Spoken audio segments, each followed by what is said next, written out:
Okay, well, welcome everyone to Being Present with Leonard, week 9, episode 9.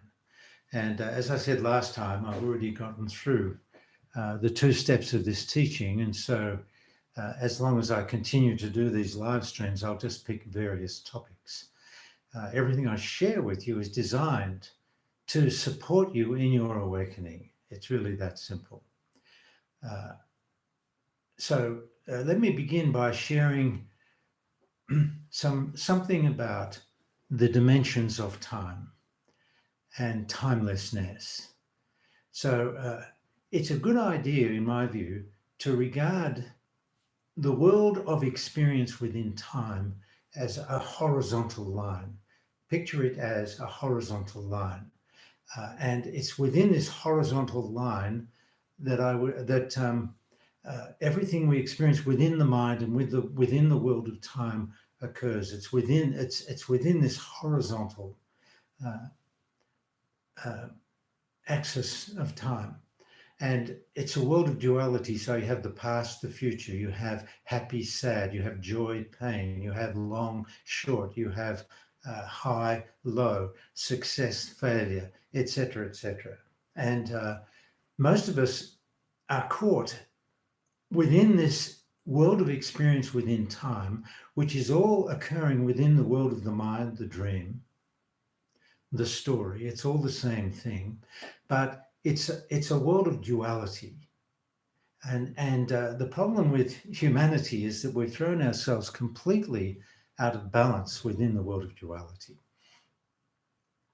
And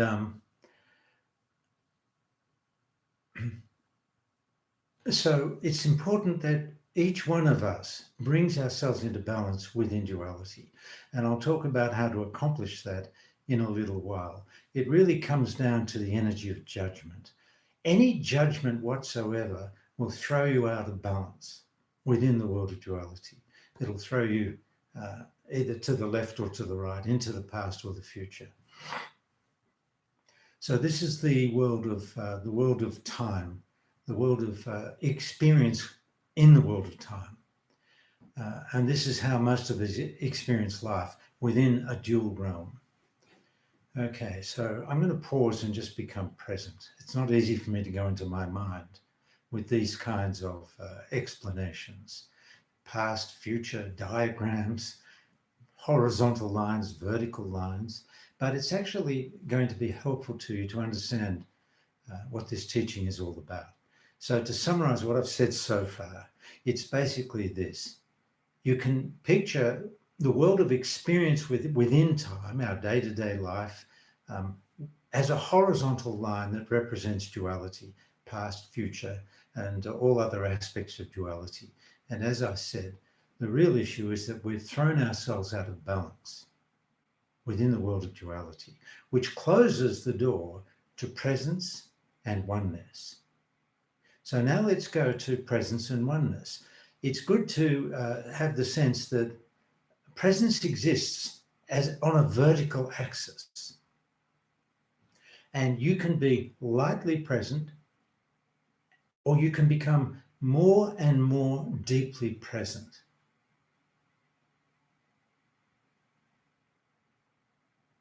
And there's a point on this vertical axis of presence, as you become more finely attuned to presence, more focused into the present moment, there's a point on this vertical axis where you go beyond time.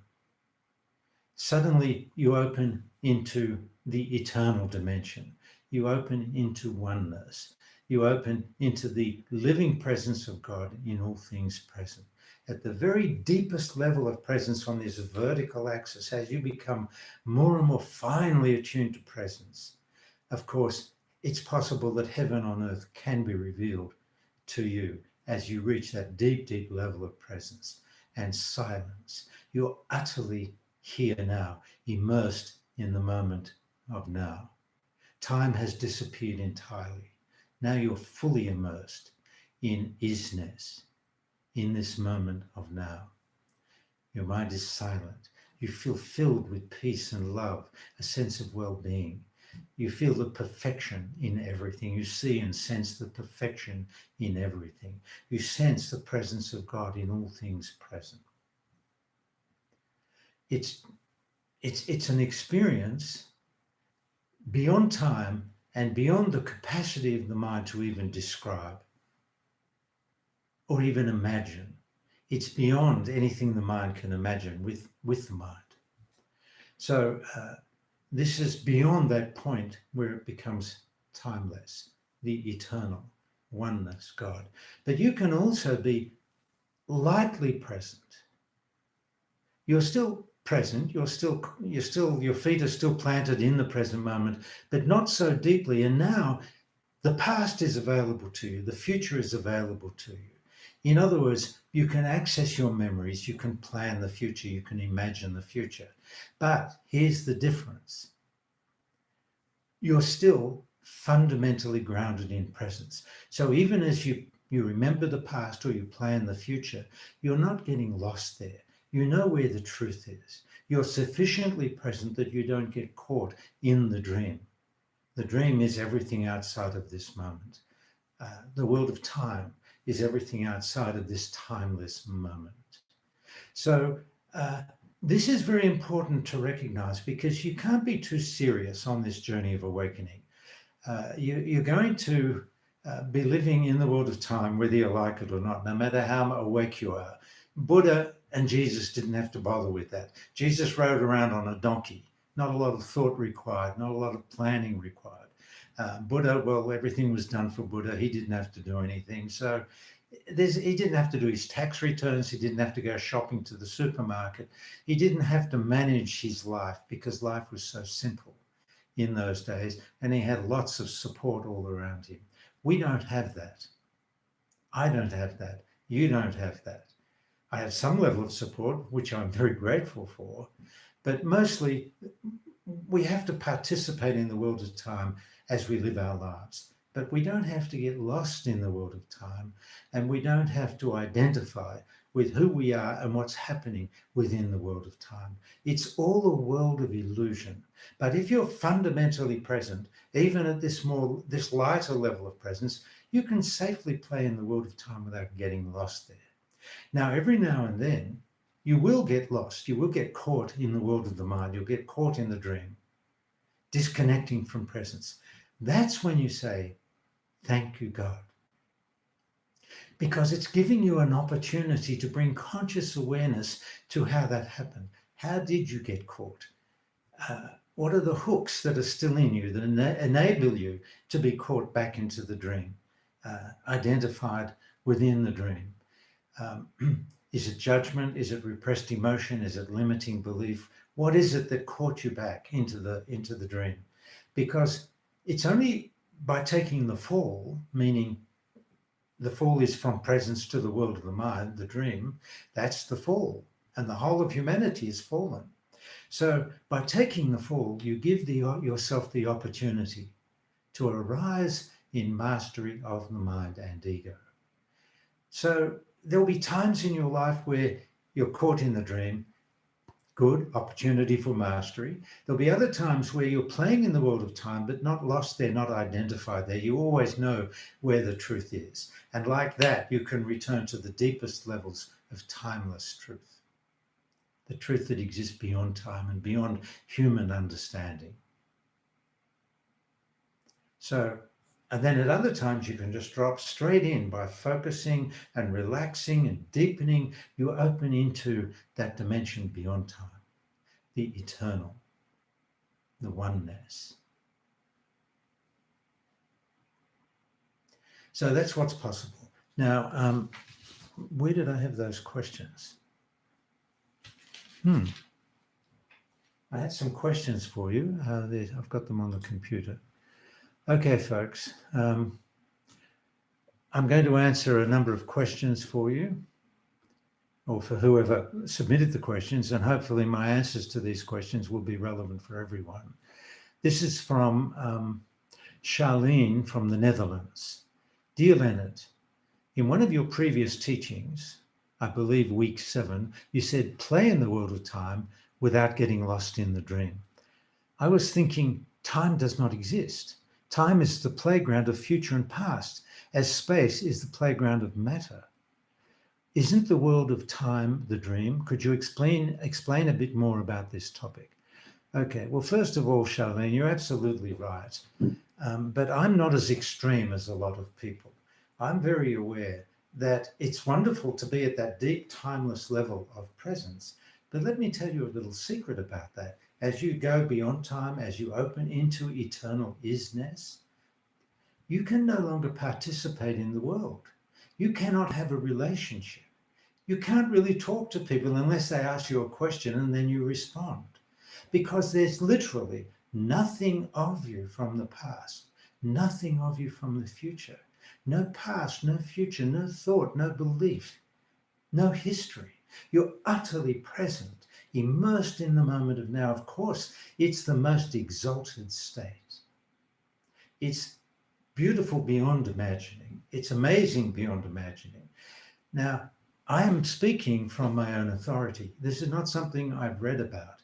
Most people who are pursuing this timeless state don't realize that once you get there, it's the end of your life as you know it. So what I'm really suggesting is a balance. You awaken out of the dream, which is what is most important, out of the past and future into the present. You settle deeply into the present moment. You settle deeply so that you become comfortable with this very deep level of silent, timeless presence. You relax. This. That's really the most perfect expression. This moment, isness. You're fully immersed in the isness of now, of this moment. But if somebody comes up and wants to have a conversation with you, you don't know who they're talking to because you don't exist in any separate way. You're no longer an individual.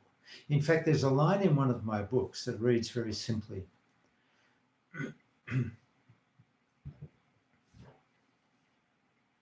when I am in nothing, God is in everything.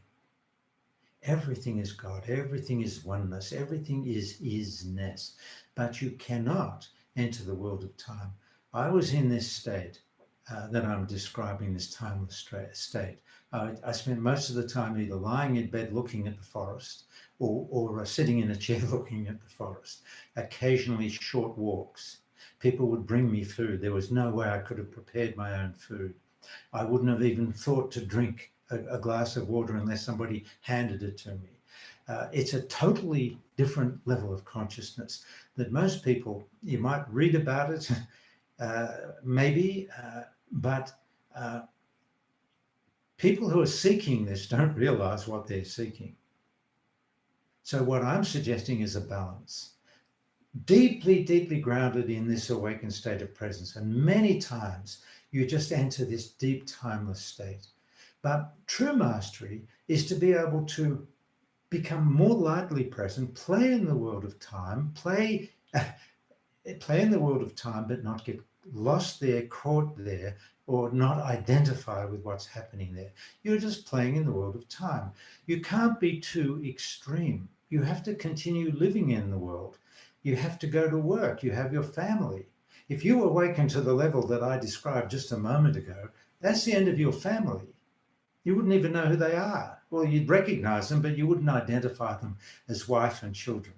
They're just other beings that exist within the isness of existence, which is another way of saying exist within the presence of God.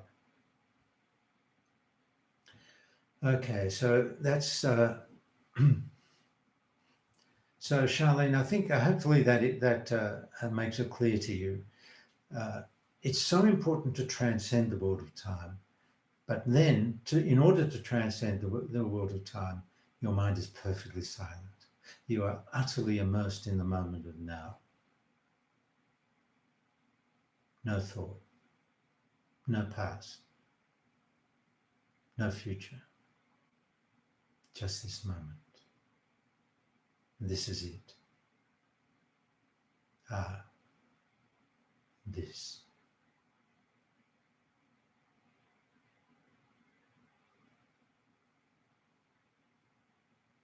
And one other comment I would make, Charlene, which I think I spoke of in the last meeting, how would I know that?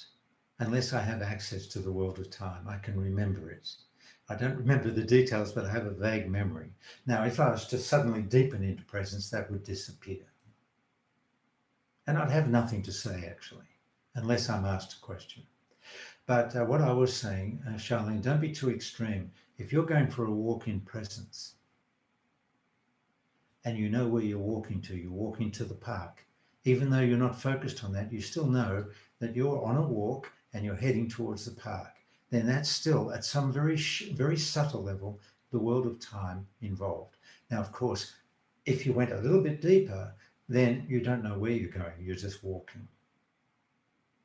No destination, no outcome, no future destination, just this moment. But it is extreme. You cannot participate in the world as you normally have. Your normal life is over at this point. So what I'm saying is find that balance so you can function on this planet as an awakened being, but also play in the world of time when it's appropriate, then come back to presence as your true home. Now you know where your true home is. It is here now, in the silence, in the presence. Now, in this moment, my mind is perfectly silent. If I speak as I am in this moment, I don't know what I'm saying. Well, I know what I'm saying in the sense as I say it, but I don't know what I'm going to say next. It's extreme, opening to these very deep levels of presence, and it is essential. It is essential for humanity to awaken to the level that I'm describing, and then find that balance between the timeless world of now and the world of time. Find the balance, and don't be too religious around the issue of awakening. Don't be too extreme, and don't get lost in non-dual beliefs. Be careful of those beliefs and concepts. Okay, the second question is from Baal, I think his name is, from San Jose. Dear Leonard, thank you so much for your teaching. When I first watched your video, I was really touched from deep inside, and I could feel the energy of peace was surrounding me. My mind got calm and blank.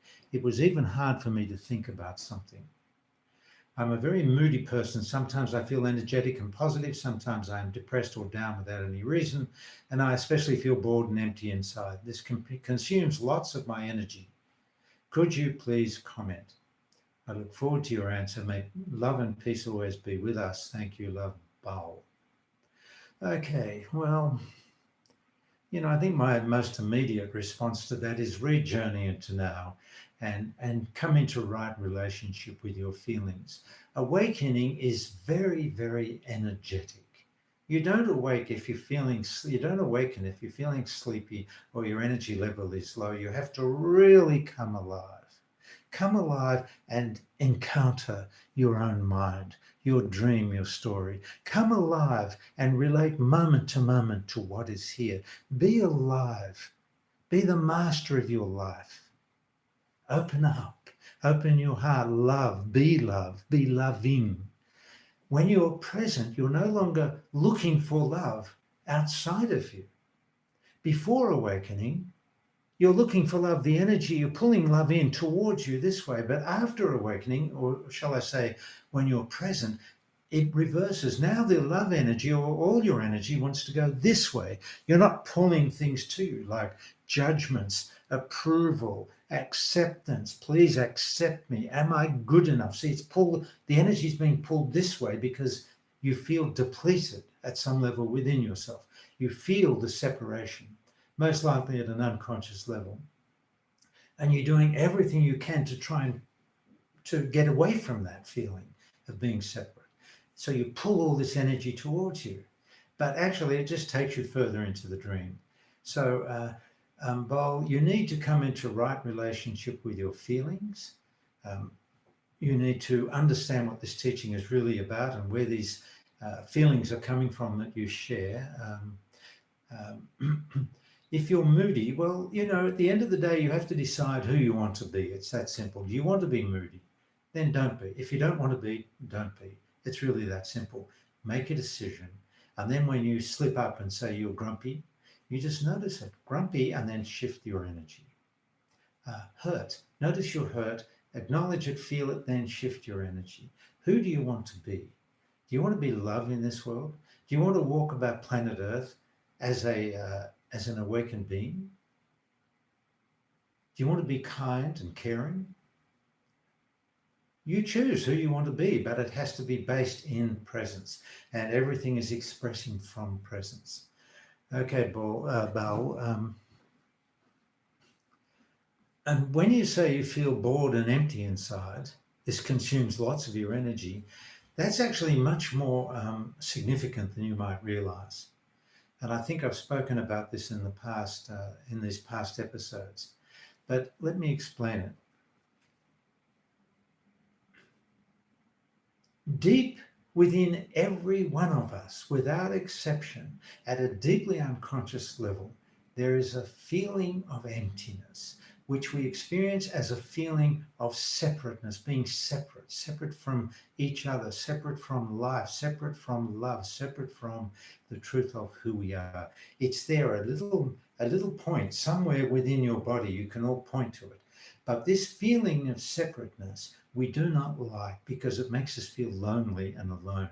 And we don't like that. This all starts in very early infancy. All these feelings and impressions start to arise. We don't like it. And very ironically, we spend the rest of our lives seeking to escape this tiny feeling of emptiness within us, which feels separate. We do so many things, so many strategies, so many ways to avoid this feeling of emptiness. And we don't realize the dreadful mistake we've made. The emptiness we're running from is simply God in God's form as nothing.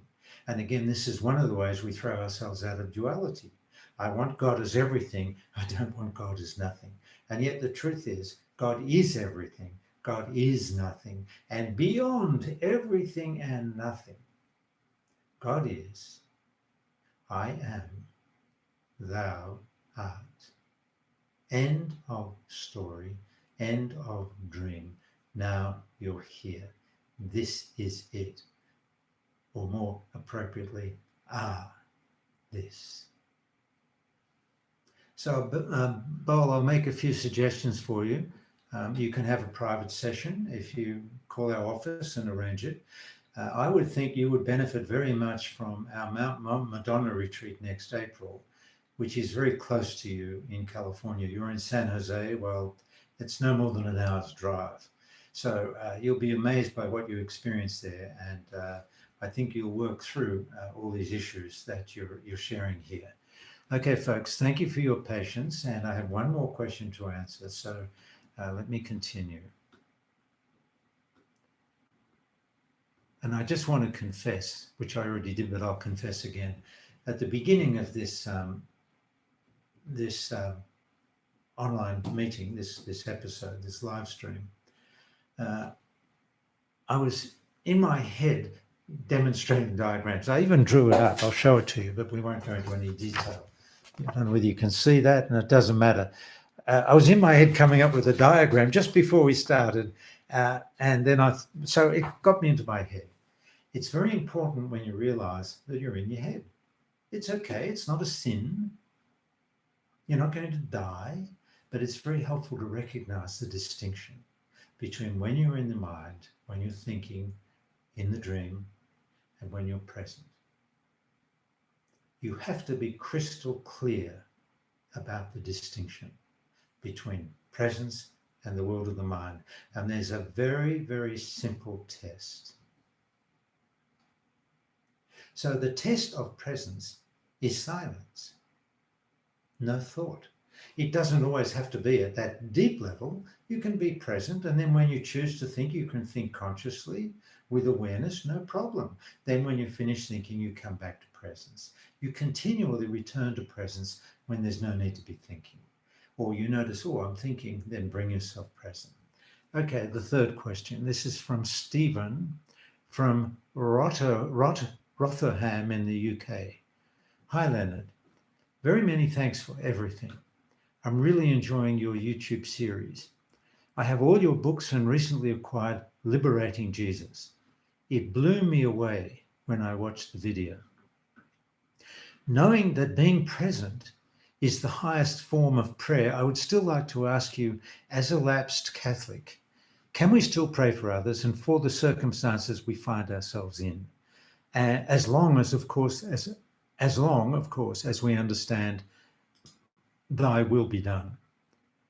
I love you, Leonard. Jesus was my primary great love as a young man and has always been in the background for me. The message you present in the book totally works for me, despite the Catholic view I held many years ago, and I thank you for telling us the truth you so wonderfully present in the book and the play. It spoke very personally to me, and I wish I could shake your hand. Thank you, Stephen. Well, Stephen, I'm going to extend my hand right now and we'll shake hands over the internet. In fact, we can all shake hands together. We can even blow a kiss to each other. Why not? And we can share love in this moment. I can share love with you. You can share love with me. I don't need your love. You don't need my love because you are love and I am love. So why not open up into love and share this loving moment together? So anyway, thank you, Stephen. I think that's a really beautiful question. And I'm so glad you responded to Liberating Jesus the way. For those that are interested or that may not be aware of it, many years ago I wrote a play called Liberating Jesus, which I then produced, directed, starred in, and presented the play in Los Angeles for 6 weeks, as well as other venues around the country. So we filmed that play, and so it's available as a film to view. It's free and it's on our website. You just go to liberatingjesus leonardjacobson.com/liberatingjesus. And then there's a book that I wrote, which is also called Liberating Jesus. And that just carries on from where the play leaves off. Okay, so let's see. Stephen asked, can we still pray for others and for the circumstances we find ourselves in, as long, of course, as we understand they will be done? Stephen, of course you can still pray for others. Why not? The prayer really benefits you more than the one you're praying for, but it's a beautiful way to share love, to share your words of compassion, your words of support. May we all awaken. May everyone watching this video right now awaken, right now in this moment, which simply means become present. If you're truly present in this moment, meaning your mind is silent, you feel very present with what is here, then in this moment, and only in this moment, you are an awakened being. Now, what about the next moment? I don't know. If you're still present, then you're still an awakened being. And so it goes on and on until you open into the eternal now.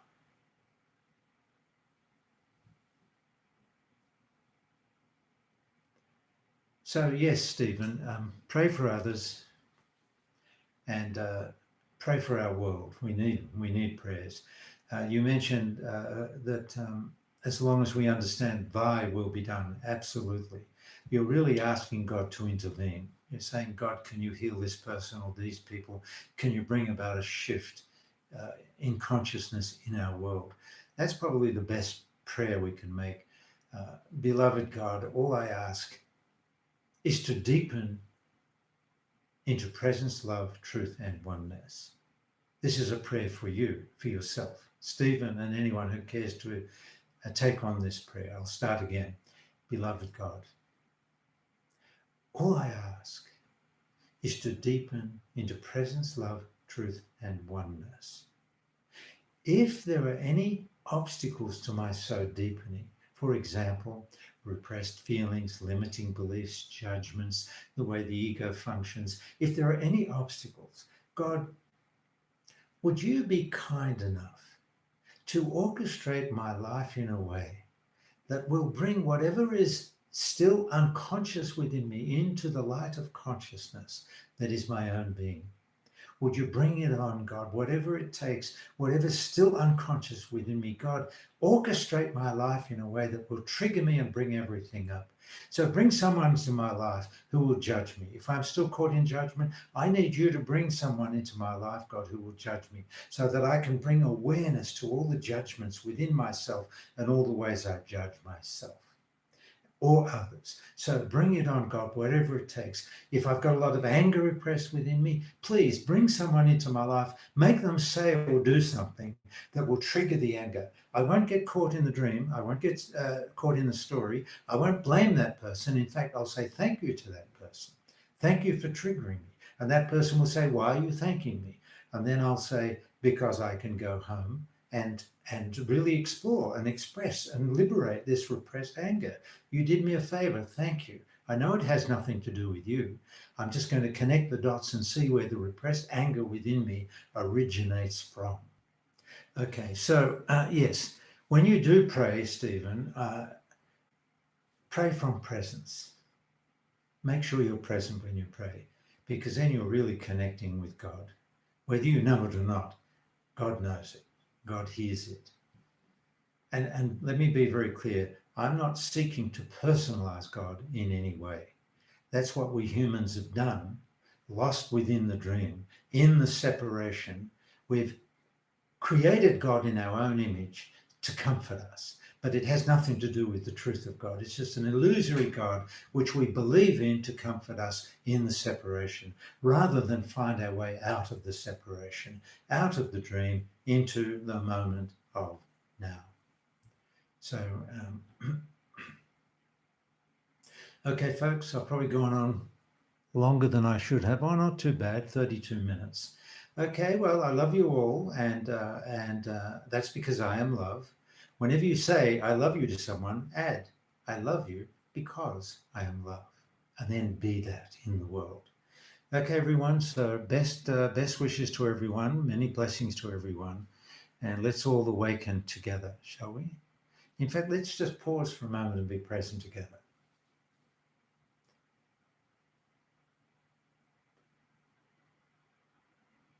I am here. You are here. Presence is here. I am is here. Silence is here.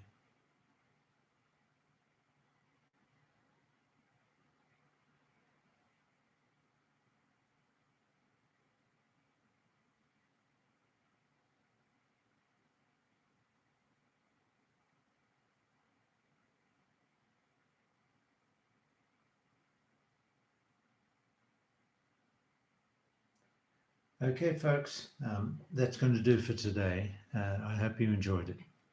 So I'm going to log out.